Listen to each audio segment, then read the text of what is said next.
This week on Government Matters. It turned from basically about a 5-step process into an 80-step process. Fixing SAM.gov could spur the next wave of federal IT innovation. In fact, I think there's no question that RAPBAC will play a major role in this new continuous evaluation model. The Obama administration explores new ways to review the security clearance process. This is a system that was passed by Congress and is a system that is fully funded. So there's no reason to change its structure. Labor leaders react to the budget pact. Government Matters starts right now. From ABC 7 and News Channel 8, this is Government Matters. Thanks for joining us. Government is the engine that runs this city. That's why Government Matters. Every Sunday, we'll bring you the week's top headlines in tech, security, and management. I'm your host, Morris Jones. Topping headlines this Sunday, a bipartisan budget pact. The battle-fatigued House voted by a margin of more than 3-1 to ease sequestration and head off future government shutdowns. Final passage is expected next week in the Senate. Tamon Bradley has more. The House ended the year with a rare act of bipartisanship.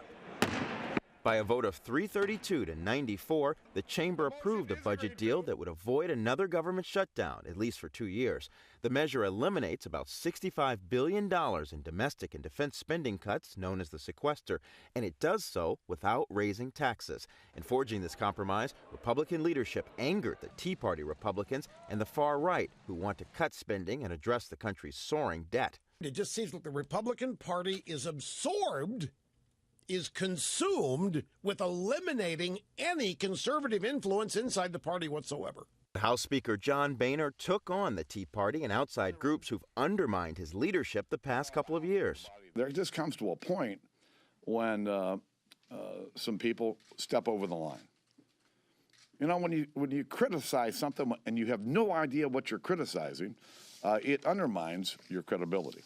The budget agreement now heads to the Senate, where it could encounter tougher resistance. Some Democrats want an extension of the unemployment benefits set to expire this year. Politics is pretty strong.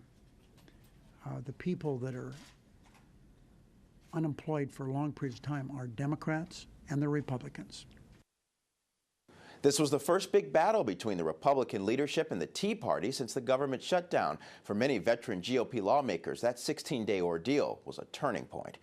Tamon Bradley, ABC News, Washington. The Federal IT Acquisition Reform Act will not make its way through Congress this year. NextGov reports FATARA was dropped as a possible amendment on the latest version of a defense policy bill. Congressman Darrell Issa and Jerry Connolly, the bill's co-sponsors, say they're confident FATARA will pass the House and Senate as a standalone measure next year. This Sunday, an emerging controversy at the Pentagon. Some lawmakers say they were misled when the Defense Department improperly cut U.S. companies out of the competition for a $1 billion helicopter contract. Aditi Roy has more. New questions arise as to why the Pentagon chose to spend more than $1 billion on dozens of Russian Mi-17 helicopters to support Afghan troops, bypassing U.S. manufacturers. The Defense Department signed a deal more than 2 years ago, and Pentagon officials defended the move, citing a 2010 top-secret study which they say recommended the Russian helicopter as the top choice. But the Associated Press has obtained excerpts of the study, which say the U.S.-manufactured Chinook helicopter was the, quote, most cost-effective single-platform type fleet for the Afghan Air Force over a 20-year period. The Russian deal sparking outrage in Congress as lawmakers pressed officials during Defense Department budget hearings in April. With all the tens of billions of dollars we put into Afghanistan, this is a tough one to justify. The Defense Department says the Afghan military already trains and uses the Russian choppers, while the U.S.-built Chinook would require retraining by Afghan forces. We are trying to provide them as much capability as possible so that they can, in fact, take responsibility for security. A Pentagon spokesman tells ABC News the Russian helicopter is the only one that could meet our immediate and near-term requirements in Afghanistan. The Pentagon says it has purchased 63 brand new Mi-17s at an average cost of about $18 million per aircraft. The last shipment is scheduled to be on the ground in Afghanistan by September of 2014. Aditi Roy, ABC News, Los Angeles. Meanwhile, former Pentagon spokesman George Little has joined one of the nation's top defense contractors. Stars and Stripes reports Little is now vice president for marketing and communication at Booz Allen Hamilton. He started work on Monday at the company's office in Rockville. Also this week, some of the top IT minds in the U.S. Air Force met in Vienna, Virginia. They offered insight into the fast-changing world of military cybersecurity. The list of speakers included Major General James McLaughlin. He's the commander of the 24th Air Force out of San Antonio, a group that plans and conducts cyberspace operations. McLaughlin says cyber warfare is changing so fast, the government is simply trying to keep pace. Their efforts include thousands of new cyber jobs at the Defense Department. The Air Force alone employs 1,700 armed in the field of cybersecurity. Understanding trends and threats is something the government is learning to do. We've got to connect to that and be able to do that as well. If an adversary's in the network, if they were, and that was something we needed to deal with, we can't wait weeks to be told about it, weeks to figure out whether it was something serious, and then weeks to determine what to do. During his presentation, McLaughlin alluded to former NSA contractor Edward Snowden and insider threats. He says that's an issue cybersecurity experts think about often. He encouraged the private and public sectors to collaborate on better protections. Let's take a quick look now at the rest of this week's agency headlines. Health and Human Services Secretary Kathleen Sebelius has asked her Inspector General to review the flawed launch of healthcare.gov. She's looking for problems in contractor performance and program management. VA Undersecretary Allison Hickey says her agency's benefits backlog will shrink next year.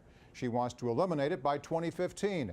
On Wednesday, Hickey asked a Senate committee for overtime funding to make that happen.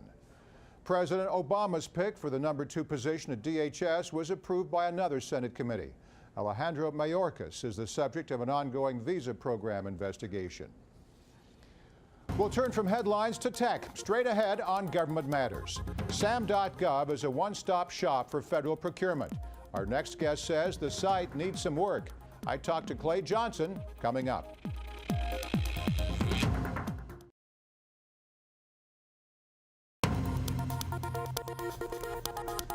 In Tech Matters, fixing SAM.gov.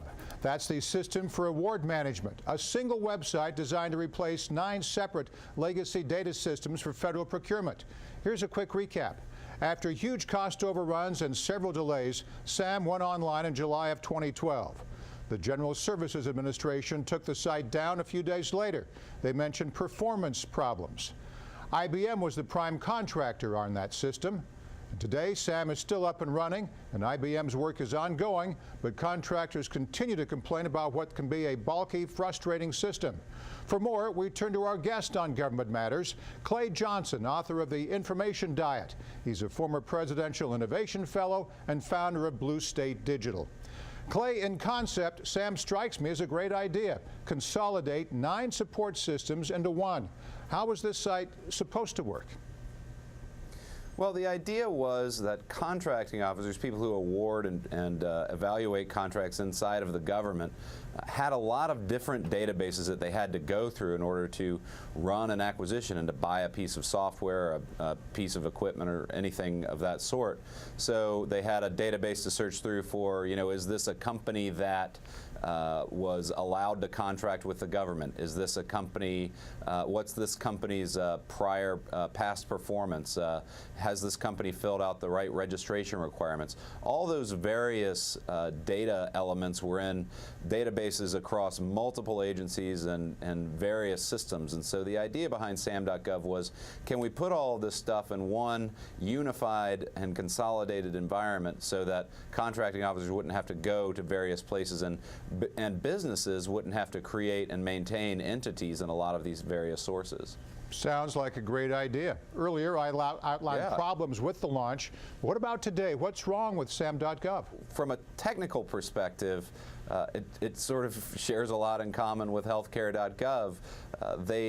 When a contracting officers, when the people that were making the requirements said we want to consolidate these databases, I think the contractor took that very literally by saying, okay, well, we're going to take all of these various databases and put them into one giant database. And the problem with that approach is that one, it costs a lot because you have to rewrite everything from scratch, and two, you create a single point of failure. So if one piece of it goes wrong, the whole thing goes wrong. If you had to, if the private sector or people who had some technical wherewithal had to design the system, I think that they would try a different approach where maybe instead of actually rewriting all these various databases, they made them talk to each other and made them appear as though they were one single solution in the user interface, rather than actually making these systems one large monolithic system. And because they all were working together and in this large monolithic system, and traffic hit it hard, it just collapsed. One thing to note is when they launched this system, it was the end of the fiscal year, and the end of the fiscal year is the busiest time for contracting in the federal government. That's when people are trying to get all their contracts done and close them out for the beginning of the next year. Of course, cynics would say, there you go, that's the government for you, too big, too bulky, too complicated. Is there an answer? How do you fix SAM.gov? Well, I mean, I think the cynics are sort of tautological. You can't say, well, it doesn't work because it doesn't work, right? There is a solution here, and the solution is to lower the barrier to entry to small businesses, make it easier for small businesses to bid on and be awarded contracts, make it easier for people with new technical know-how to take on systems like SAM.gov and build it. My team that I led inside of the federal government, RFPEZ, built a similar system to SAM.gov for 6 months for less than $500,000. SAM.gov took years, and I think the total cost, if you start throwing in the Federal Service Desk expense, was upwards of $171 million. Clay would be happy to see you back up here in Washington to do some more repairs. In the meantime, enjoy Atlanta. Clay Johnson, author of The Information Diet. Thanks for being with us on Government Matters, Clay. We'll turn from tech to security straight ahead on Government Matters. In the future, the fingerprints of federal workers with security clearance could be subject to continuous evaluation. FedScoop's Dan Verton explains next.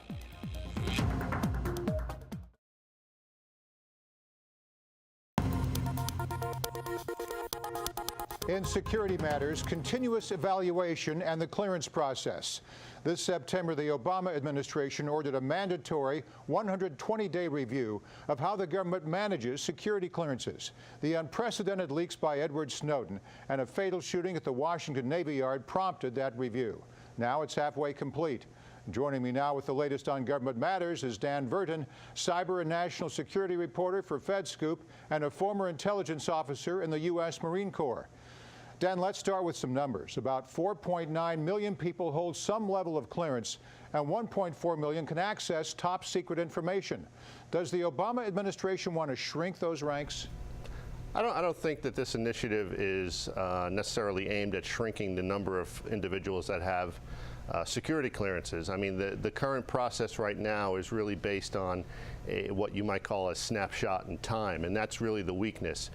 Individuals are investigated, and they are not reinvestigated for sometimes 5 or 10 years, depending on the level of clearance. So this current initiative is not necessarily aimed at shrinking those numbers, which would probably be a good thing. I think far too many people have security clearances, but the initiative is really focused on trying to gauge an individual's suitability over the course of an entire career. A snapshot of time is is a perfect way to describe it. And depending on the level, those millions of security clearances are subject to review every 5, 10, or 15 years. But top intelligence officials are studying a new process called continuous evaluation. What does that mean? Well, continuous evaluation would move us away from this snapshot in time model, where an individual is investigated once and not reinvestigated for many years later. Continuous evaluation would tap into any particular derogatory information that might pop up, such as an arrest, financial troubles, people seeking treatment for addictions, alcoholism, things of that nature. And it would enable security officers to actually have access to that information within, say, 24 hours. And if you think back to some of the cases that we've seen where the security process has probably failed, and I'm thinking here of the Navy Yard shooter and Mr. Snowden and some others, you know, that type of lead time in terms of, okay, we might have a problem here with an individual is absolutely critical. Recently, you spoke with Charles Sowell, formerly at the Office of the Director of National Intelligence. He mentioned the FBI's RAPBAC system. It's a billion-dollar biometric database, several years in the making. Theoretically, could this play a role in reforms to the clearance process?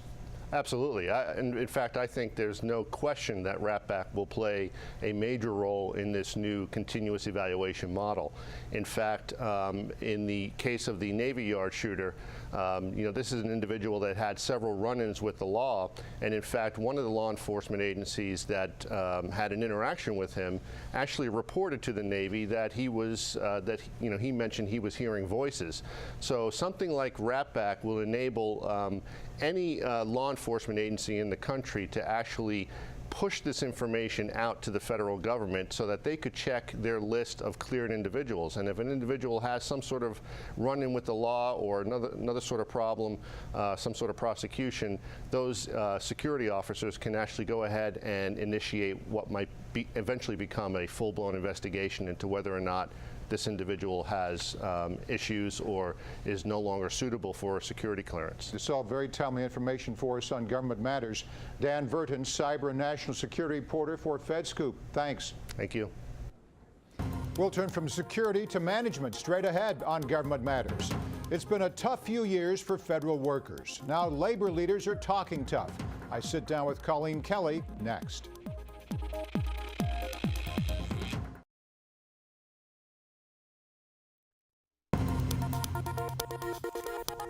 In Management Matters, we take a look ahead at the 2014 priorities for federal workers.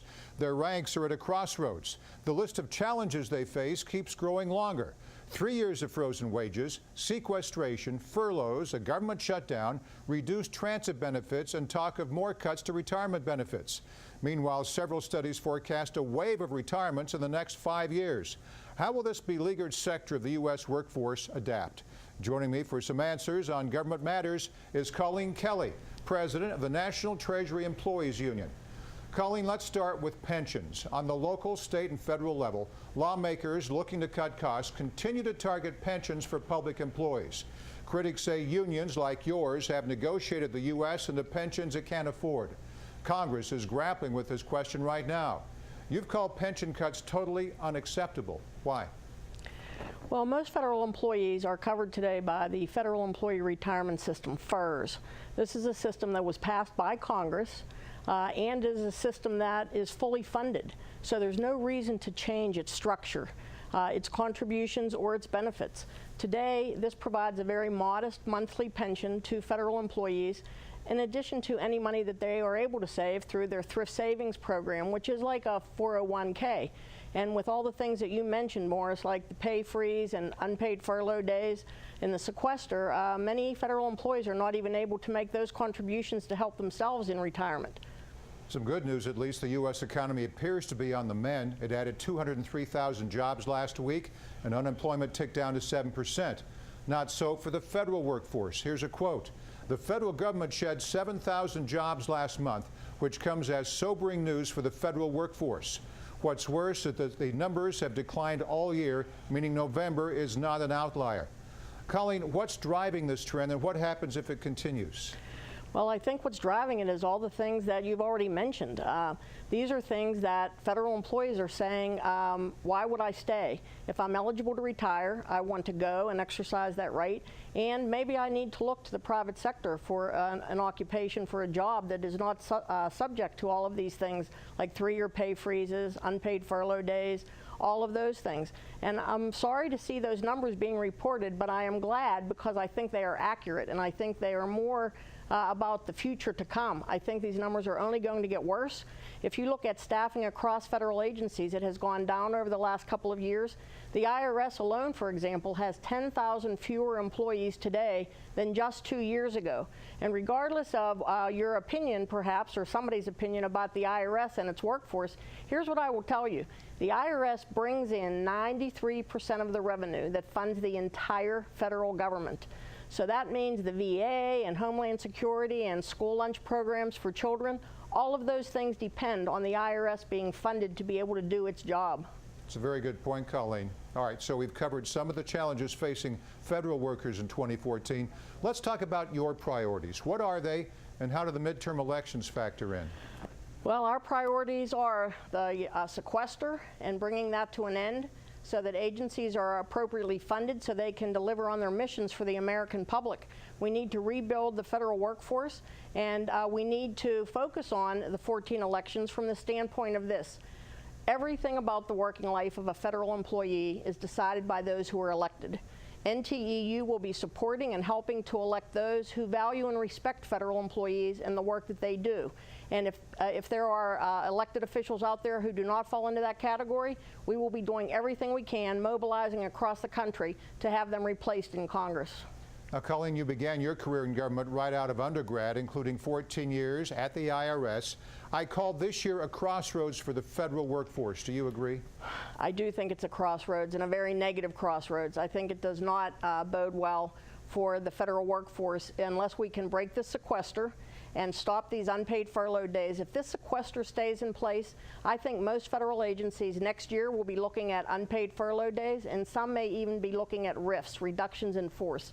So this is not a good crossroads for federal employees. We need to turn the corner on this, value and respect them, and recognize the importance of the work that they do for our country every day. Should be an interesting year ahead. Colleen Kelly, President of the National Treasury Employees Union. Thanks. Thank you.